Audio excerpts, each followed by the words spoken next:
चल आता आपण मी ऍप्लिकेशन लॉग इन करतोय. लॉग इन करण्यासाठी आपल्याला माहिती आहे तुम्हाला इथं महापंचायत.in या वेबसाईट वरती यायचं आहे. वेबसाईट वरती आल्यानंतर तुम्हाला या ठिकाणी इथं लॉग इन वरती यायचं आहे. लॉग इन वरती आता माझी ग्रामपंचायत मी डमी क्रिएट केली आहे ती इथं लॉग इन करतोय.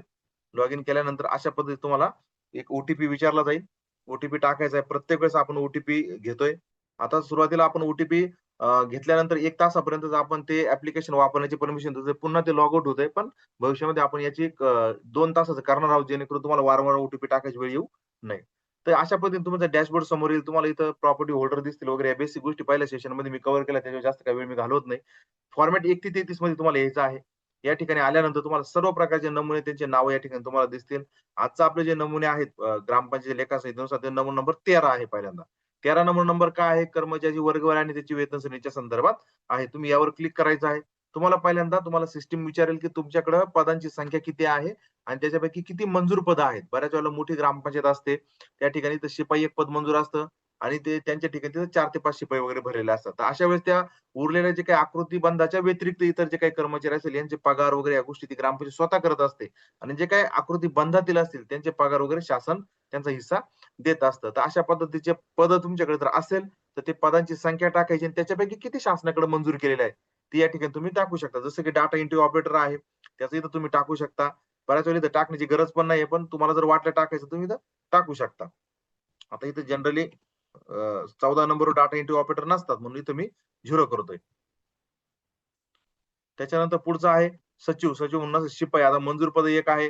तुमच्याकडे जर मोठी ग्रामपंचायत असेल, तर तुम्ही पदांची संख्या इथे समजा 5 टाकू शकता आणि मंजूर पद समजा तुमचे अ, 2 टाकू शकता. समजा 1 टाकू शकता असं. अशा पद्धतीने तुम्ही तुमचा डाटा हा पूर्णपणे पहिल्यांदा अपडेट करून घ्यायचा आहे. लिपिक समजा तुमच्याकडे 2 मंजूर आहे. सॉरी 2 पदांची संख्या आहे, पण 1च मंजूर आहे. पाणीपुरवठा कर्मचारी 1 पद आहे, 1च मंजूर आहे. सफाई कर्मचारी समजा तुमच्याकडे मोठी ग्रामपंचायत जर असेल, या ठिकाणी 1 मंजूर आहे आणि 1 भरलेलं आहे.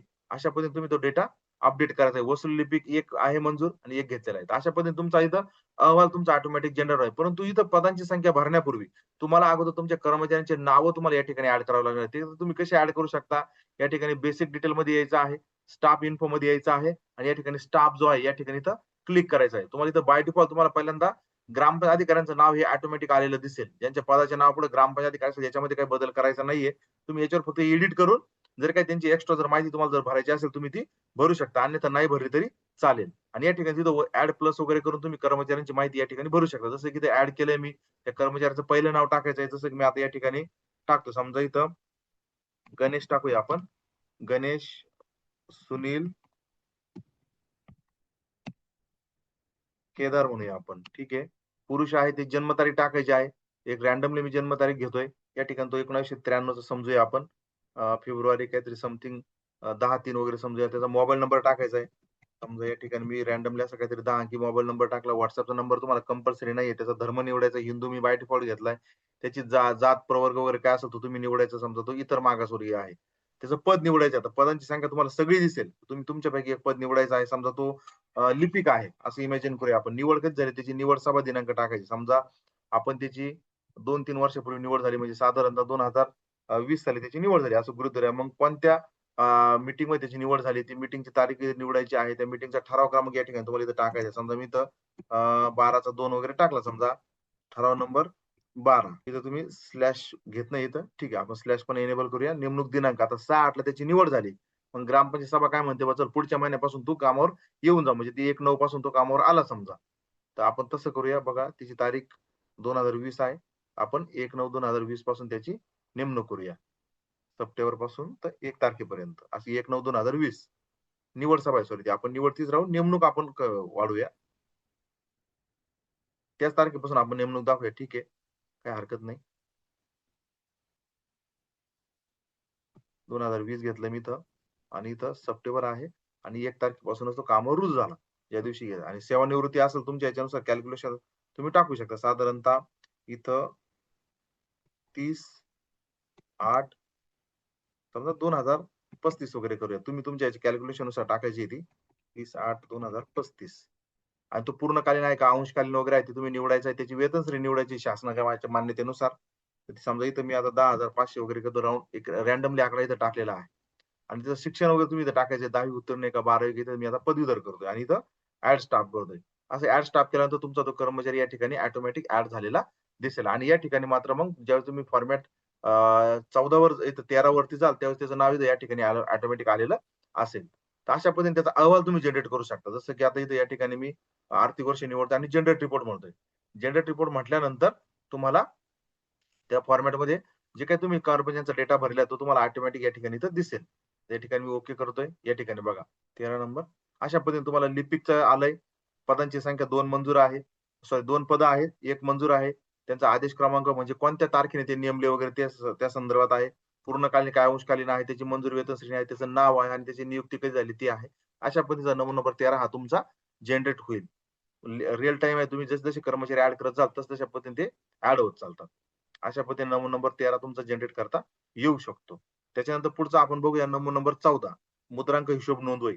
बऱ्याच ग्रामपंचायतीमध्ये क्वचितच एखाद्या ग्रामपंचायतीला हा वापरला जात असेल, तरी पण आपण आपल्या 1 ते 33 नमुन्यामध्ये त्याचा समावेश आहे म्हणून आपण तो या ठिकाणी आपल्याला दिलेला आहे. या ठिकाणी तुम्हाला मुद्रांक किती मिळाले, किती वापरले आणि त्याचा रिपोर्ट अशा पद्धतीने 3 सेक्शनमध्ये तुम्हाला हा जनरेट करायचा आहे. मग त्यासाठी पहिल्यांदा तुम्हाला मिळालेल्या मुद्रांकांची माहिती भरावी लागेल. मग मिळालेले मुद्रांक कोणत्या आर्थिक वर्षात मिळाले? समजा 2025 मी निवडलं. किती तारखेला मिळाले? तुमच्याकडे किती तारखेला झाले? समजा मी इथं 1 तारीख घेतली. 1 तारखेला मिळाले. किती मिळाले मुद्रांकांची संख्या? समजा आता आपण जनरली व्हाउचर वगैरे बनवतो. त्या ठिकाणी ₹1 तिकीट आपण लावतो आणि मग त्या व्यक्तीवरती पैसे मिळाल्याची सही वगैरे घेतो. काही ठिकाणी आपल्याला कॉन्ट्रॅक्टरच्या सोबत कामाचा काही करारनामा करावा लागतो. त्या ठिकाणी आपण ₹100 स्टॅम्प पेपर वापरतो वगैरे या गोष्टींसाठी. आता या ठिकाणी असं इमॅजिन करा का मला मी 2 स्टॅम्प पेपर घेतले. मुद्रांकांची संख्या कशासाठी? कामासाठी घेतली समजा. त्याची किंमत किती आहे? ₹100 आहे. इथे एकूण रक्कम त्याची ऑटोमॅटिक आले. मग हे मुद्रांक तुम्ही जे काही खरेदी केले त्यासाठी ग्रामपंचायत काहीतरी चेक वगैरे तुम्ही दिला असेल वगैरे. मग चेक दिला असेल तर त्याचं व्हाउचर पडलेलं असेल प्रमाणक. तो प्रमाणक क्रमांक तुम्ही या ठिकाणी इथे टाकायचा आहे. जसं की समजा इथं मी 10 प्रमाणक क्रमांक टाकतो व्हाउचर नंबर. मग ग्रामनिधीमध्ये असेल तर ग्रामनिधी जरा या ठिकाणी टाकायचा आणि इथं सेव्ह म्हणायचं आहे. सेव्ह म्हटल्यानंतर तुमचा डाटा हा सेव्ह होईल. आता ते प्रमाणक क्रमांक तुम्हाला वापरायचे आहेत. तुम्ही साहजिक काही कामासाठी वापरणार आहात. मग इथं वापरलेले मुद्रांक पुन्हा आर्थिक वर्ष निवडायचं आहे. तुम्ही किती तारखेला वापरणार आहात ते? समजा मी 1 तारखेला घेतलं, तर 2 तारखेला मला वापरायचे आहेत ते. मग मुद्रांकाची किंमत निवडा. बघा तुम्ही ₹1 मुद्रांक आहे का? 10चे आहे का 100चे आहे? आता मला इथं 100चे आपण घेतले होते, मग 100चे. सिस्टम लगेच तुम्हाला किती मुद्रांक तुमच्याकडे उपलब्ध आहे हे लगेच दाखवेल. मग त्याच्यापैकी किती वापरायची आहे तुम्हाला? जस्ट आता माझ्याकडे 1 वापरायचा आहे मला आणि शिल्लक किती राहतात ते लगेच सिस्टम तुम्हाला सांगेल. मग वापरण्याचं कारण तुम्हाला कशासाठी वापरायचंय? तर विकास कामाचा करारनामा असं तुम्ही ते टाकू शकता. विकास कामाचा करारनामा. अशा पद्धतीने तुम्ही ते वापरण्याचं कारण वगैरे नमूद करू शकता. बाकी तुम्हाला शेरा वगैरे जर टाकायचं तर तुम्ही इथं टाकू शकता. समजा कोणासोबत असेल त्या कॉन्ट्रॅक्टरचं नाव समजा इथं चिमाजी गोमाजी शिंदे म्हणूया आपण. चला ठीक आहे.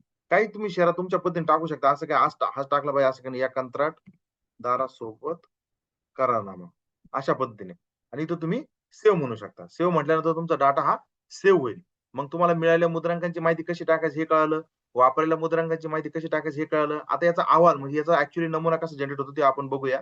इथं अहवालावर क्लिक करायचं, आर्थिक वर्ष निवडायचं आणि इथं जनरेट रिपोर्ट म्हणायचं. जनरेट रिपोर्ट म्हटल्यानंतर तुम्ही जे काही मुद्रांक वापरले त्याचे वर्षभरामधला पूर्ण तो अहवाल तयार होतो. तुम्ही कधी जरी जनरेट केला तरी वर्षभराचा पूर्ण अहवाल असतो. या ठिकाणी बघा तुम्हाला इथं वरती तुम्ही ते मुद्रांक कधी घेतले ते कळतं. कोणत्या व्हाउचरने घेतलं ते कळतं. त्याच्यानंतर इथं मिळालेल्या मुद्रांकांची संख्या कळते तुम्हाला. जसं इथं आपण ₹200 आपण ₹100 2 घेतलेले होते. तर इथं ₹200 त्याची किंमत झालेली आहे. मग पत्र क्रमांक विकासाचा करारनामा कशासाठी घेतले तुम्ही? वापरल्याच्या बद्दल. इथं वरती बघा इथं मिळालेल्या करारनामाची माहिती आहे आणि पुढचा जो कॉलम आहे इथं वापरलेल्या करारनामामध्ये वापरलेल्या मुद्रांकामध्ये तुम्हाला पत्र क्रमांक, पावती क्रमांक, दिनांक, चिकटवलेल्या मुद्रांकाची किंमत वगैरे अशा गोष्टी तुम्हाला दिसतात. मग पत्र क्रमांक म्हणजे याच्यामध्ये आपण विकासाचा करारनामा वगैरे टाकू शकतो. पावती क्रमांक समजा तुम्ही कोणत्या पावतीला म्हणजे पावती क्रमांक म्हणजे आपण असं इमॅजिन करू शकतो, की इथं तर पावती क्रमांकाचा अर्थ कदाचित वेगळा असेल इथं, पण आपल्या तिथं सिस्टममध्ये काहीतरी 4 नंबरचा डेटा आला. तो का आला त्याचं लॉजिक आहे आपण ते समजून घेऊया. दिनांक कोणत्या तारखेला तुम्ही वापरला आणि चिकटवलेला किती किमतीचा तुम्ही वापरला, ते इथं दिसणार आणि सध्या त्या किमतीचा किती शिल्लक राहिलेला आहे. तुम्ही घेतलेल्यापैकी किती शिल्लक राहिली या ठिकाणी त्याची संख्या या ठिकाणी दिसेल. दैनिक शिल्लक किती 100. 100 शिल्लक म्हणजे 100 नाहीये शिल्लक. ॲक्चुअली ₹100 शिल्लक आहे. असा त्याचा अर्थ आहे. आणि मग त्याचा शेरा वगैरे काय असेल, जसं आपण इथे टाकलं त्या पद्धतीने इथं तुम्हाला तो दिसतोय. तर अशा पद्धतीने तुमचा 14 नंबर सुद्धा हा तुमचा या ठिकाणी सिस्टममध्ये आपण देण्याचा प्रयत्न केला आणि खूप चांगल्या पद्धतीने तो जनरेट करण्याचा देखील प्रयत्न केलेला आहे. तुम्ही वर्षानुसार सुद्धा 24-25 तुम्हाला असं वाटलं, या वर्षाचा मला बघायचं आहे. तुम्ही या ठिकाणी जनरेट रिपोर्ट करायचा याच्यामध्ये रिपोर्ट जर असेल, तर तो सुद्धा या ठिकाणी तुम्हाला दिसेल. आपण आता 24-25 चा बघूया. हे बघा 24-25 मध्ये सुद्धा दिनांक 1/9/2025 ला आपण त्यांनी घेतलेला होता. प्रमाण क्रमांक दिसतोय, मिळालेल्या मुद्रांची संख्या दिसते, वापरलेले शून्य आहे. तर अशा पद्धतीच्या गोष्टी तुम्हाला दिसतात. त्या वर्षामध्ये काहीच वापरलेलं नाही म्हणून इथं 0 आकडा दिसतोय. तिची दैनिक शिल्लक सुद्धा 25 या ठिकाणी इथं यायला हवी होती. आपण ती बघूया सिस्टममध्ये का नाही येत तेवढं. तर अशा पद्धतीने तुम्हाला वर्षानुसार सुद्धा तो मुद्रांक तुम्हाला हिशोबाची नोंद तुम्हाला जनरेट करता येईल. त्याच्यानंतर आहे नंबर 15 म्हणजे जे काही आपण रेग्युलर ऑफिसच्या कामासाठी किंवा ग्रामपंचायत कामकाजासाठी ज्या काही वस्तू वापरतो, उपभोगी वस्तू साठा रजिस्टर आपण ज्याला म्हणतो. वापरायच्या आणायच्या आणि वापरायच्या यासाठी जे काही रजिस्टर मेंटेन केलं जातं, त्यासाठी उपभोगी वस्तू आणि साठा नोंद या रजिस्टरमध्ये आपण त्याची नोंद घेतो.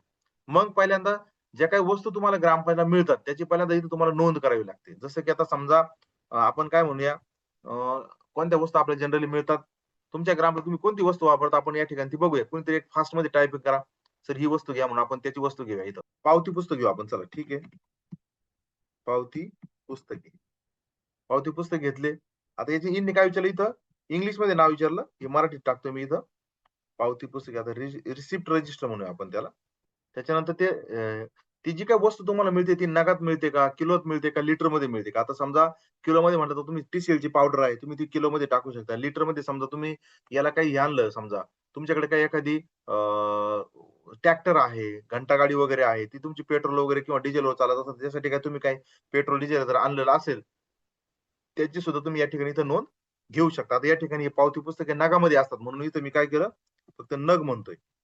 म्हणजे जेणेकरून आपल्याला ते व्यवस्थित समजेल. आणि सध्या मागील उपलब्ध असणाऱ्या संख्या, सध्या तुमच्याकडे काही पावती पुस्तकं जर शिल्लक असेल, तर तुम्ही या ठिकाणी ते टाकू शकता. सध्या माझ्याकडं 10 शिल्लक आहे असं इमॅजिन करूया आपण आणि सेव्ह करूया. सेव्ह केल्यानंतर ती वस्तू तुमची त्या ठिकाणी पहिल्यांदा सेव्ह होते. मग आता मिळालेल्या वस्तूंची संख्या. मग आता मी निवडायला आपण काय केली तर पहिल्यांदा आता रजिस्टर पावती पुस्तक ऑलरेडी आहेच आहे, तर आपण पावती पुस्तक घेऊया. मग सध्याची शिल्लक किती सांगते सिस्टम तुम्हाला 10 आहे. मग तुम्हाला आता नवीन किती मिळाले? नवीन आपण 5 आणले. एकूण किती झाले? 15. मग ते जे काही तुम्ही नवीन 5 जे घेतले, त्यासाठी कुठेतरी तुम्ही पेमेंट केलेलं असणार आहे. मग त्यासाठी प्रमाणित जो काही व्हाउचर जनरेट झालेला आहे नंबर तुमचा, तो तुम्हाला या ठिकाणी टाकायचा आहे. समजा इथं 11 नंबर व्हाउचर आहे. मग 11 नंबर व्हाउचर जर तुम्ही जनरेट केला असेल, तर त्या व्हाउचरची तारीख पण टाकायची आहे. समजा कधी केलं, समजा तुम्ही इथं कालच आपण ते खरेदी केलं असं आपण इमॅजिन करूया आणि या ठिकाणी इथं सेव्ह करूया. आणि या ठिकाणी आता मिळालेल्या वस्तूंची संख्या तुम्ही लिहिली टाकलेली आहे. आता ज्या काही वस्तू तुम्हाला मिळाल्या त्याचा कुठेतरी वापर करायचा आहे आपल्याला. कोणाला तरी द्यायच्या आहेत किंवा ग्रामपंचायतीसाठी वापर करायचा आहे. मग दिलेल्या वस्तूंची माहिती तुम्हाला या तिसऱ्या सेक्शनमध्ये तुम्हाला भरायची आहे. म्हणजे दिलेल्या वस्तू कोणत्या? समजा पावती पुस्तक आहे. किती तुमच्याकडे उपलब्ध टोटल? मागची आपण सुरुवातीची शिल्लक 10 घेतली होती. नंतर मिळालेले 5 असे टोटल 15 झाली. मग दिलेल्या वस्तू समजा मी 2 पावती पुस्तकं दिले. मग कोणाला दिले? त्या कर्मचाऱ्यांचे सगळ्यांचे नाव तुमच्या या ठिकाणी आलं. जसं की आपण गणेश केदार आपण या ठिकाणी ॲड केला होता. त्याचं नाव लगेच या ठिकाणी आलं. मग गणेश केदार हा समजा माझा लिपिक आहे. मग त्याला मी समजा वस्तू घेणाऱ्याचं नाव. आता गणेश केदारने समजा आता काही अशा वस्तू असतात आपण ग्रामपंचायतच्या कर्मचाऱ्यांच्या व्यतिरिक्त गावाच्या इतर व्यक्तींना देतो. जसं की समजा तुम्ही हेच इमॅजिन करा, की समजा तुम्ही झाडू वगैरे आणले. मग तुम्ही सफाई कर्मचाऱ्याला देता. बरोबर आहे की नाही? मग घेणाऱ्याचं नाव. तुम्ही जो काही झाडू त्या प्रत्यक्ष कोणाला कोणत्या व्यक्तीला दिला, त्याचं नाव या ठिकाणी टाकायचंय. समजा या पावती पुस्तकाच्या बाबतीमध्ये बघूया आपण. गणेश केदारलाच आपण दिलंय. त्याचं नाव टाकूया. कारण तो वसुली कर्मचारी. देण्याचं कारण काय? अ, कर वसुलीसाठी. कर वसुलीसाठी. मग इथं तुम्ही असं इथं कर म्हणजे कोणता कर ते सुद्धा टाकू शकता. कर वसुलीसाठी. देण्याची तारीख तुम्ही कधी दिलं त्याला? तुम्ही समजा काल आणलं समजा आजच्या तारखेला तुम्ही त्याला दिलं आणि शेरा वगैरे तुम्हाला जर काही वाटत असेल, तुम्ही इथं टाकू शकता आणि तिथं डॅश करू शकता. अशा पद्धतीने त्याची एंट्री सेव्ह करू शकता. सेव्ह केल्यानंतर तुमची ती एंट्री सेव्ह होईल आणि या ठिकाणी अहवालामध्ये तुम्हाला तो अहवाल पूर्णपणे दिसेल. या ठिकाणी जनरेट रिपोर्ट करूया. जनरेट रिपोर्ट केल्यानंतर तुमच्यासमोर त्याची PDF डाउनलोड होईल आणि तुम्हाला त्या फॉर्मॅटमध्ये तुम्हाला तो अहवाल त्याचा उपलब्ध होईल. बघा या ठिकाणी पहिल्यांदा काय केलं आपण, ज्या काही वस्तू तुमच्या ग्रामपंचायत तुम्ही ॲड केलेल्या आहेत, त्याची अनुक्रमणिका आपण पहिल्यांदा तयार केली. जसं की एखादा रजिस्टर आणि पावती पुस्तके 2 वस्तू आतापर्यंत तुम्ही साठा, उपभोग्य वस्तू आणि साठा लेखा नोंदवायला तुम्ही घेतलेले होते. त्यांची अनुक्रमणिका तयार झाली. म्हणजे पहिल्यांदा काय होतं, ज्यावेळेस ग्रामपंचायत अधिकारी एखादा रिपोर्ट डाउनलोड करतो, त्यावेळेस त्याला पहिल्यांदा समजतं, की साठा रजिस्टरला आपण कोणकोणत्या वस्तूंची नोंद घेतलेली आहे, किती घेतली, केव्हा घेतली हा नंतरचा विषय. पण कोणकोणत्या वस्तू त्या साठा रजिस्टरमध्ये मी ॲड केलेल्या आहेत, त्याची पहिल्यांदा माहिती तुम्हाला मिळते. जी अनुक्रमणिका आपण तुम्हाला या ठिकाणी उपलब्ध करून दिली आहे. मग त्याच्यानंतर त्या अनुक्रमणिकेच्या पहिल्या नावानुसार प्रत्येक वस्तूसाठी तुम्हाला एक वेगळा पेजचा रिपोर्ट आपण या ठिकाणी जनरेट केला. जसं की रजिस्टर आणि पावती पुस्तक आहे. तुम्ही खाली जर आला, या ठिकाणी रजिस्टरचं आहे. या ठिकाणी तारीख आहे 28/11/2025 ला प्रारंभिक शिल्लक 5 होती. तुम्हाला 5 वस्तू मिळाल्या, एकूण 10 आल्या. वस्तू घेणाऱ्या व्यक्तीचं नाव सुनील शेटे असेल. कोणत्या प्रयोजनासाठी त्याला तुम्ही दिले, त्या ऑफिसचं काम आहे, दिलेल्या वस्तूंची संख्या 2 आहे आणि शिल्लक इथं 8 आहे. वस्तू देणाऱ्या अधिकाऱ्याचं नाव म्हणजे जे कोणते ग्रामपंचायत अधिकारी असतील त्याचं नाव या ठिकाणी आलेलं आहे. हे झालं रजिस्टरच्या बाबतीमध्ये. आता जस्ट मी तुम्हाला पावती पुस्तकाची एंट्री मारून दाखवली होती. बघा आज कालच्या तारखेला आपण एंट्री मारली. सुरुवातीस शिल्लक 10 होती. नवीन आपण 5 घेतल्या, 15 झाल्या. मग वस्तू घेणाऱ्या व्यक्तीचं नाव, तुमच्या कर्मचाऱ्याचं नाव आलं. कशासाठी घेतल्या? घरकर वसुलीसाठी घेतल्या. किती घेतल्या? 2 घेतल्या आणि आता शिल्लक किती राहिल्या? 13 राहिल्या. मग वस्तू घेणाऱ्याचं नाव काय आहे?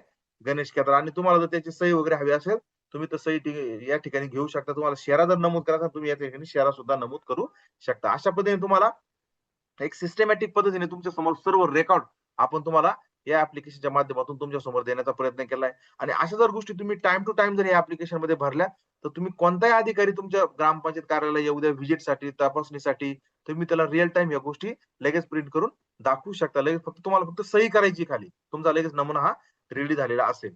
कर्मचाऱ्याला फक्त एकदा कसं नमूद करायचं, कसं डाटा एंट्री करायची एकदा दाखवून दिलं, की तुम्हाला वर्षभर त्याला सांगायची गरज नाही. फक्त एवढं सांगायचं, कोणतीही वस्तू येऊ ग्रामपंचायतला जर वापरण्यासाठी आली, त्या वस्तूची नोंद पहिल्यांदा या ठिकाणी घ्यायची आणि दिल्यानंतरची नोंद सुद्धा या ठिकाणी घ्यायची. तुमचा नमुना हा ऑटोमॅटिक तयार झालेला असेल. एवढं सोपं आपण ग्रामपंचायत अधिकाऱ्याचं काम, डाटा एंट्री ऑपरेटरचं काम या ऍप्लिकेशनच्या माध्यमातून करण्याचा प्रयत्न केलेला आहे. तर आता या ठिकाणी आपले 2 नंबर राहिले 16 आणि 17 नंबर. आता तो आपण बघूया. नंतर तुमच्या क्वेश्चन आणि आन्सरला आपण सुरुवात करूया. या ठिकाणी आता आपण 16 नंबर बघूया. सेम उपभोग्य वस्तू साठा रजिस्टर आणि जड वस्तू संग्रह आणि जंगम मालमत्ता रजिस्टर यांची डाटा एंट्री सगळ्यापैकी सारखी आहे.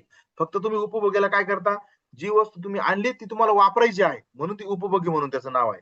मात्र काय अशा वस्तू ग्रामपंचायत विकत घेत असते, ज्या वस्तू ग्रामपंचायत वापरायच्या असतात परंतु ते कोणाला तरी द्यायच्या नसतात. तर त्या अशा वस्तूला आपण काय म्हणू शकतो, जड वस्तू संग्रह किंवा जंगम मालमत्ता.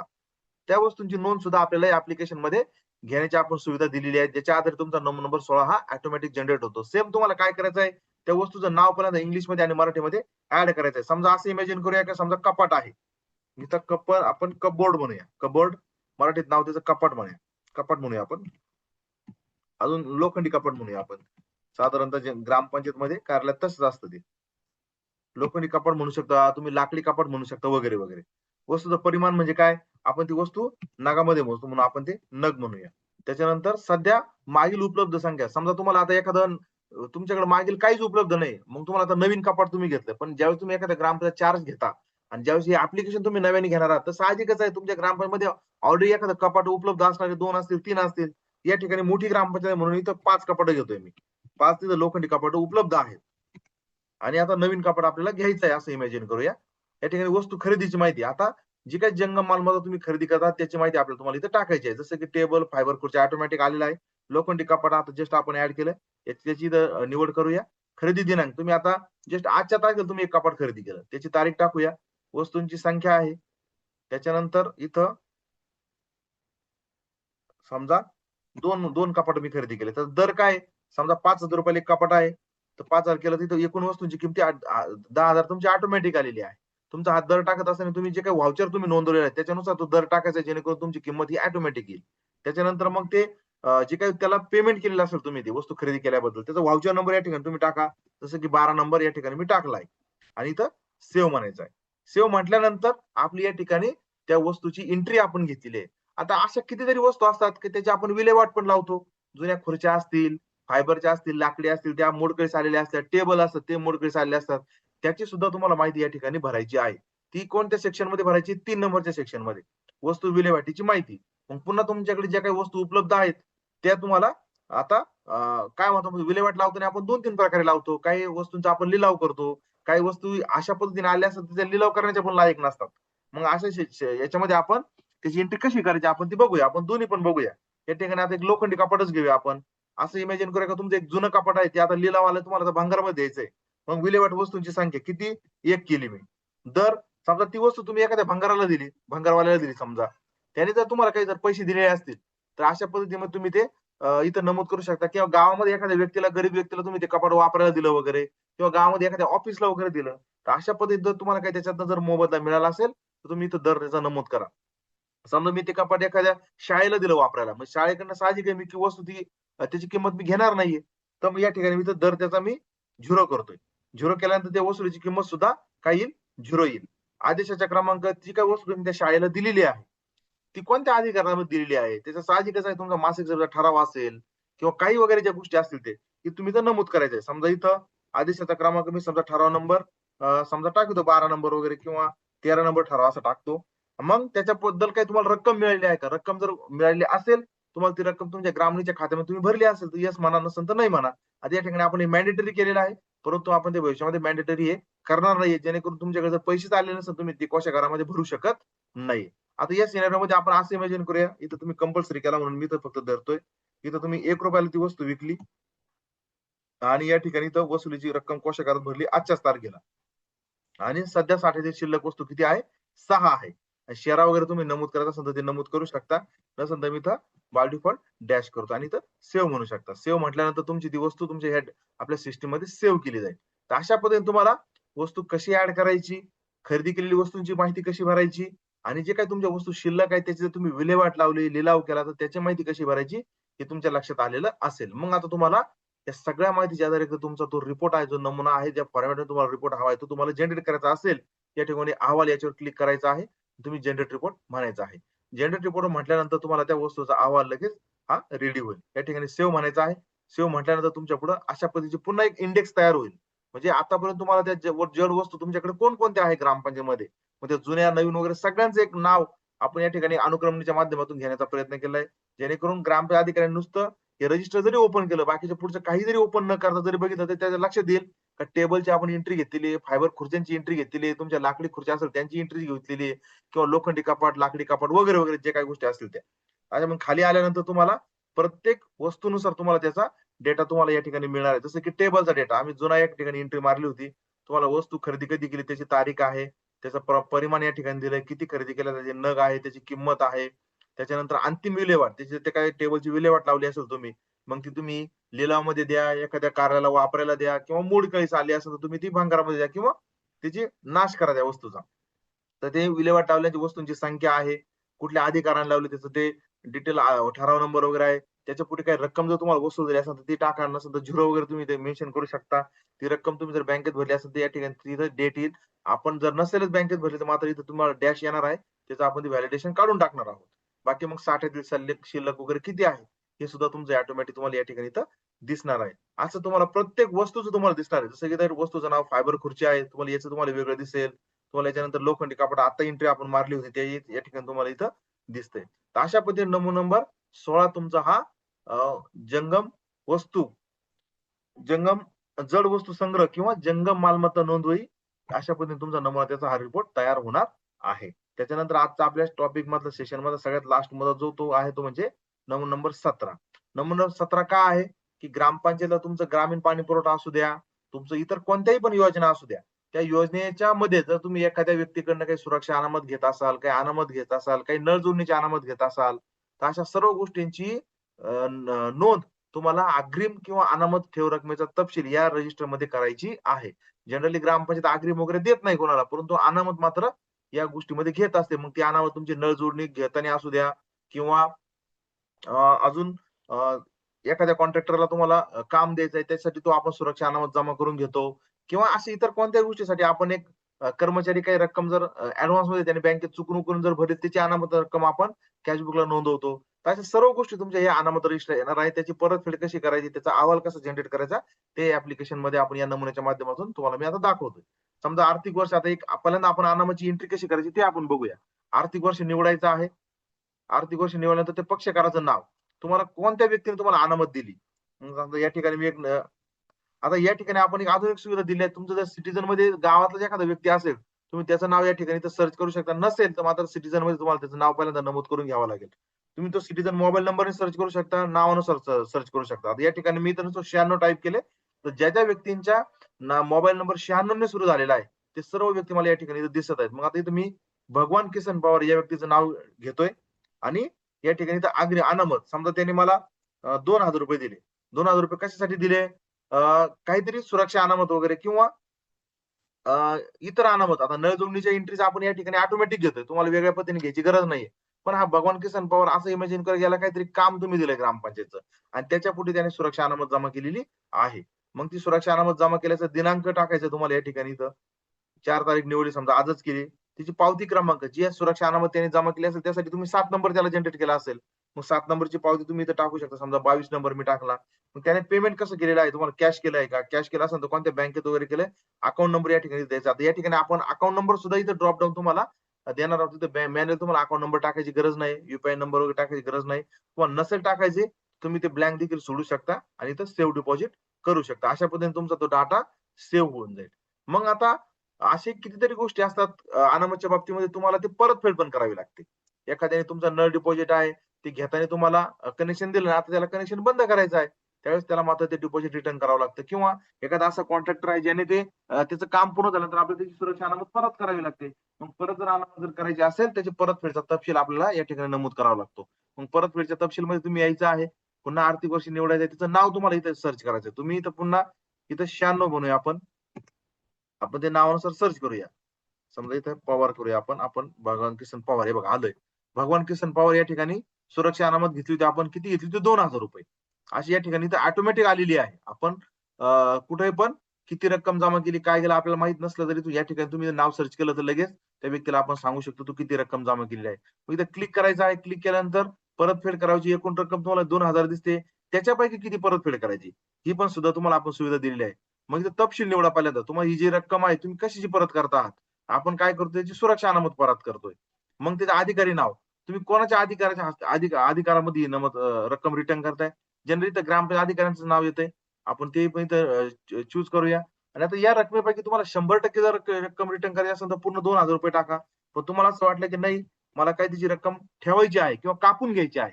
मला बाकीची रक्कम द्यायचीच नाही. तुम्ही या ठिकाणी असं ₹1000 सुद्धा या ठिकाणी त्याची तुम्ही रिटर्न करू शकता. मग रिटर्न जर करायचं असेल, तर व्हाउचर नंबर तुम्हाला परत करावा लागेल. समजा मी आता 13 नंबर व्हाउचरने त्याचं प्रमाणक नोंदवून मी त्याला ती रक्कम रिटर्न करतोय. त्या ठिकाणी पुन्हा इथं तुम्ही त्या प्रमाणकाचा दिनांक टाका. समजा आजच आहे. पेमेंट मोड त्याला कशाने करता तुम्ही? साहजिकच आहे तुम्ही त्याला ऑफलाईन करणार आहात. ऑफलाईनमध्ये समजा मग बँकेचा अकाउंट चेक नंबर वगैरे तुम्ही या ठिकाणी इथं नमूद करू शकता. अशा पद्धतीने आणि या ठिकाणी तुम्ही इथं सेव्ह करू शकता. सेव्ह केल्यानंतर तुमची ती एंट्री सेव्ह होईल आणि या एंट्रीचा तुमचा जो नंबर 32 आहे, हा सुद्धा तुमचा ऑटोमॅटिक तयार होईल. तुम्हाला तो कसा तयार करायचा बघूया आपण. इथं अहवालमध्ये यायचं आहे. अहवालमध्ये पुन्हा तुम्हाला जर त्या नावानुसार जर रिपोर्ट हवा असेल, तुम्ही नाव सर्च करू शकता. नावानुसार जर नसेल लागत, तुम्ही या ठिकाणी कॅटेगरी निवडा, सुरक्षा अनामत निवडा. तुमचे सगळे रिपोर्ट या ठिकाणी जनरेट होतील. आता या ठिकाणी डेटा सापडत नाही. आपण इथं तपशील निवडूया आणि इथं पूर्ण डेटा जनरेट करूया आपण. अहवाल म्हणूया. जनरेट रिपोर्ट म्हणूया. तुमची पीडीएफ ऑटोमॅटिक जनरेट झालेली दिसेल. या ठिकाणी सेव्ह म्हणूया. सेव्ह झाल्यानंतर तुम्हाला तो रिपोर्ट ऑटोमॅटिक तुमच्या समोर दिसेल बघा. या ठिकाणी रिअल टाईम रिपोर्ट आलेला आहे बघा. भगवान किसन पवार आता जस्ट आपण नाव घेतलेलं होतं. कशाबद्दल त्यांनी रक्कम जमा केली, सुरक्षा अनामत, रकमेचा तपशील आपण नोंदवलेला नव्हता म्हणून काही आलेलं नाही. पावती क्रमांक 7 नंबरची पावती आलेली आहे. किती रक्कम दिली त्याने आणि मासिक एकूण किती आली? 2000 आली. आता ही रक्कम त्याला परतफेड करायची आहे.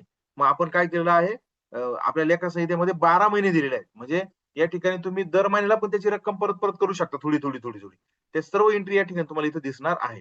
आता आपण डिसेंबरमध्ये त्याला आपण केली होती म्हणजे चालू महिन्यामध्ये डिसेंबरमध्ये त्याची एंट्री ऑटोमॅटिक या ठिकाणी ₹1000 पडलेली आहे. परतफेड किती केली? ₹1000 आली. किती तारखेला केली? कोणत्या प्रमाणकाने केली? आणि आता शिल्लक वर्षाच्या अखेरची त्याची शिल्लक किती आहे? ती या ठिकाणी तुम्हाला इथे ऑटोमॅटिक दिसतंय. तर अशा पद्धतीने तुमचा एकदम सिस्टमॅटिकली कुठल्याही प्रकारे चूक न करता आपण अशा पद्धतीचा नमुना तुम्हाला जनरेट करून देण्याचा प्रयत्न या ॲप्लिकेशनच्या माध्यमातून केलेला आहे. आता याच नमुन्याची आपण समजा तुम्हाला याच व्यक्तीची आपण नंबर 32 द्वारे एंट्री झाली का ते आपण आता बघणार आहोत. या ठिकाणी तुम्हाला 32 नंबरवर क्लिक करायचं आहे परतावा रजिस्टरवर. तुम्हाला त्याचं नाव सिलेक्ट करायचं आहे. नसेल नाव सिलेक्ट करायचं डायरेक्ट जनरेट रिपोर्ट मारायचं तुमचा रिपोर्ट हा सर्व व्यक्तींचा ऑटोमॅटिक जनरेट होईल. तुम्ही इथं क्लिक करायचं आहे आणि इथं हे बघा या ठिकाणी ऑटोमॅटिक त्याचं रिपोर्ट जनरेट झालेला आहे. बघा आम्ही याच्या अगोदर पण एक डमी एंट्री मारलेली होती. ती सुद्धा इथं तुम्हाला दिसते आणि आता लेटेस्ट आता मारली आपण पावती क्रमांक 22 क्रमांकाच्या आधारे त्याची आपण एंट्री मारली. पावती क्रमांक सॉरी सामान्य पावती क्रमांक 22 आहे. म्हणजे इथं रक्कम तुम्हाला मूळ किती त्याने रक्कम जमा केली होती त्याचं इथं 1 ते 4 या कॉलममध्ये त्याची माहिती दिसते आणि मग परत करावयाची रक्कम 5 ते 9 या कॉलममध्ये त्याची माहिती दिसते. या ठिकाणी बघा 2 नंबरमध्ये पावती क्रमांक दिसतो. कोणत्या पावती क्रमांकाने त्याने जमा केली होती, किती तारखेला जमा केली होती आणि किती रक्कम जमा केली होती. आणि आता जी काही जमा केली त्याच्यापैकी किती रक्कम परत केली, कोणत्या प्रमाणकाने कामं केली, किती केली सॉरी कोणत्या प्रमाणकाने रिटर्न केली आणि किती तारखेला केली, कोणाला दिली आणि कोणाच्या हस्ते दिली. अशा सर्व गोष्टी तुम्हाला नंबर 32 च्या आधारे सुद्धा तुमच्या या ऑटोमॅटिक कव्हर झालेल्या दिसतील. तर अशा पद्धतीने आपलं आजच्या आपल्या सेशन मधला जो महत्वाचा पार्ट होता नंबर 13 असेल, 14 असेल, 15 असेल, त्याच्यानंतर 16 असेल, 17 असेल आणि 32 असेल. हे सर्व नमुने आपल्या आजच्या सेशनमध्ये आपण कव्हर केले आहे. या नमुन्यांच्या बाबतीमध्ये तुम्हाला डेटा एंट्री कशी करायची, रिपोर्ट कसा जनरेट करायचा आहे, याच्यामध्ये तुम्हाला काही शंका असेल, आपण ती विचारू शकता वन बाय वन आणि हे सोडून इतरही काही जर शंका असतील, तुम्ही त्या मला विचारू शकता.